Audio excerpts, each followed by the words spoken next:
Well, good morning, everyone, and thank you so much for being here today. This is an event that we look forward to year in, year out, where we get to announce the total valuation and construction permits.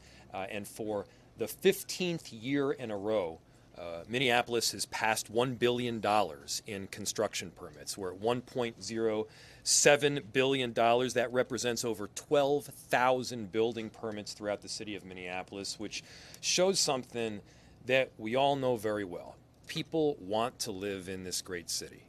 They want to do business in Minneapolis. They're looking to move here from the rest of the state, from the rest of the country, to live out a dream and to live in this incredible place that we have the opportunity to call home. And I know that sensation all too well, in that I didn't grow up here. I grew up on the East Coast. I fell in love with Minneapolis, this beautiful city and a park, and I decided to move my life across the country to be here. And there are so many other people that are making the exact same decision, whether they're coming in from an exurb or they're coming in from the East Coast.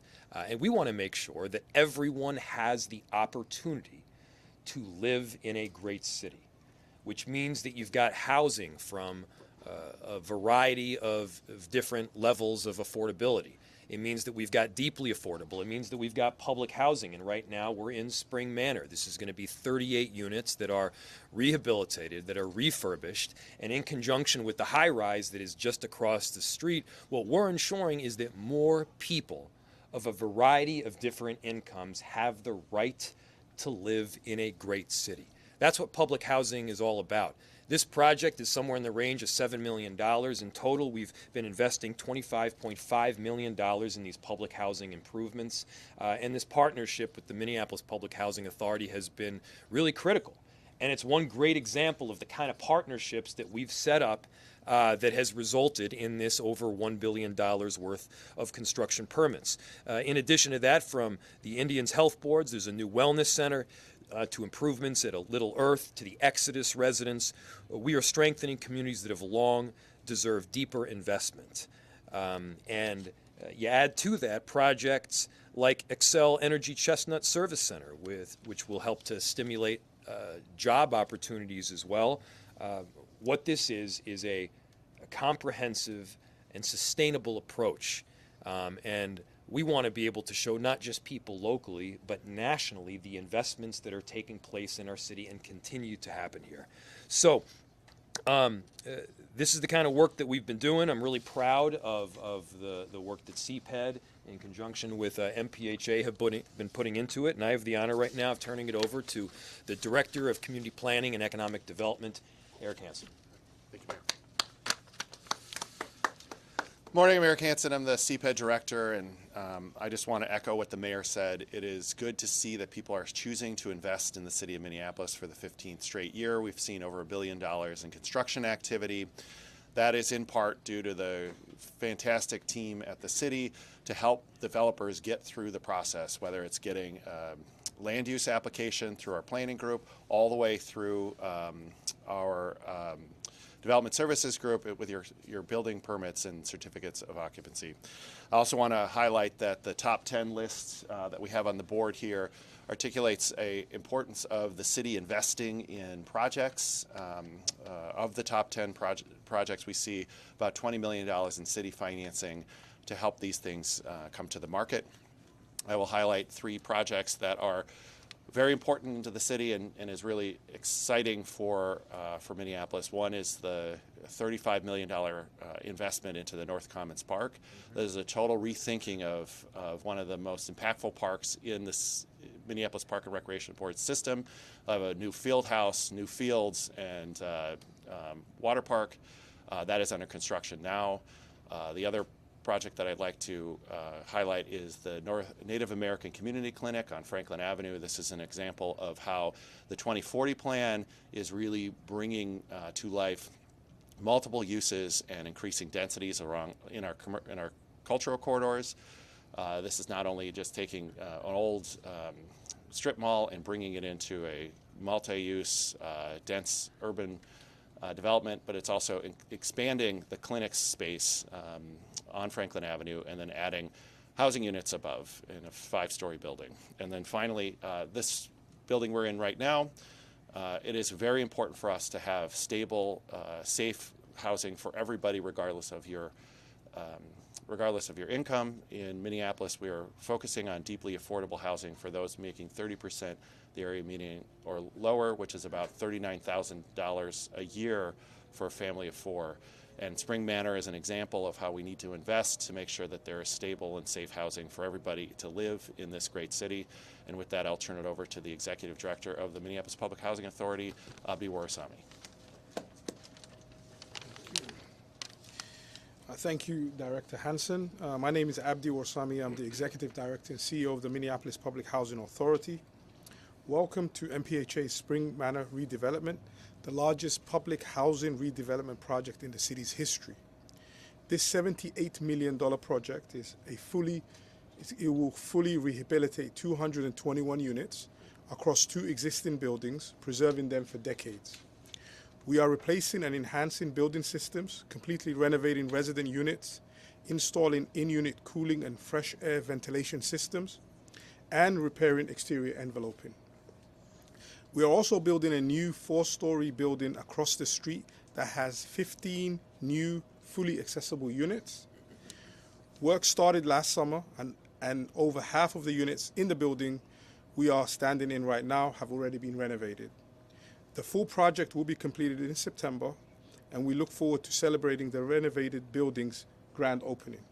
I want to thank Mayor Fry and Councilmember Rainville for the city's $7.2 million contribution to this project.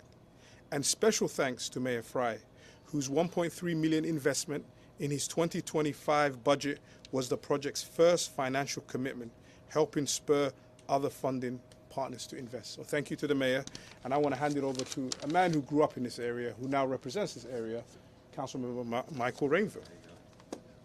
Thank you so much, Director Warasami. My name is Michael Rainville. I'm proud to represent Ward 3 on the City Council in Minneapolis.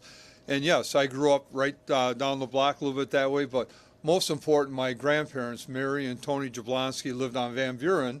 And when I'd come over on Sunday for dinner with my mother and father, and they would always tell me, along with my grandparents and aunts and uncles, don't go play in the construction site that's behind us here. In the 60s, I was a little boy, and I watched this get built. And I have fond memories of visiting my relatives and their friends in this very dignified, great housing. This gives our seniors a real upswing on their lives as they deserve, and I'm so proud to be part of this effort. And again, I thank Director Warasami, the mayor, Eric Hansen. It's a real team effort. I'm so proud to be part of it. And with that, I want to say hello to my good friend from De La Salle High School, the Northeast newspaper. How you doing today? But Mayor Fry, would you stand for questions, please? I would. Thank you so much, Council Member. Never know which way that is going to go when Councilmember Rainville steps to the mic to tell a story. And no, he's been playing in construction sites since then and doing a fabulous job. Open it up to any questions that you might have. Pretty straightforward. 15 years, over $1 billion every year in construction, showing the strength and the mainstay that is the city of Minneapolis. Okay. Anything? Yeah. Question on this chart on the 10-year citywide construction value. Each one obviously clearly has been over $1 billion, but 2025 had slightly over half of the year before. Yeah.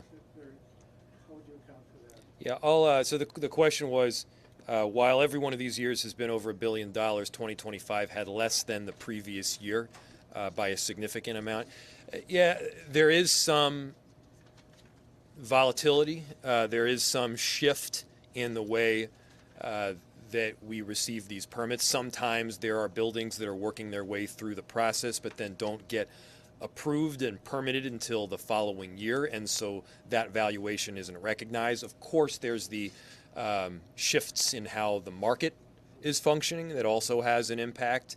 And then there's also a shift in the need. There are years where we have additional monies going into health services. There are years where the vast majority of the building is market rate, and there's years where the majority of it is affordable. This obviously was a big year for affordable housing and public housing and health service. And I trust that next year we're going to see an upswing in market rate. Anything else there, Director? Go ahead.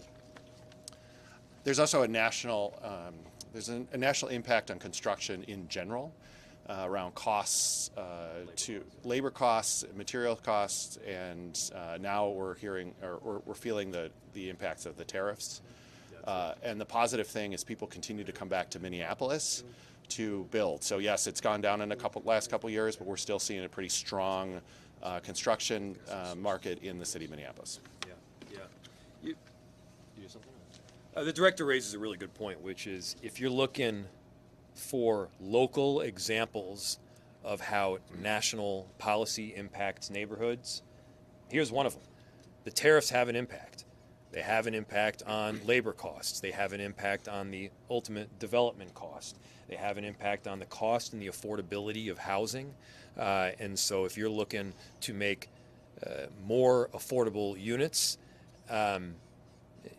it is a hindrance in getting there to have the costs of these materials go up dramatically. Anything else? All right. Thanks, everybody. Thank you. Yeah. Okay, I got 11:30.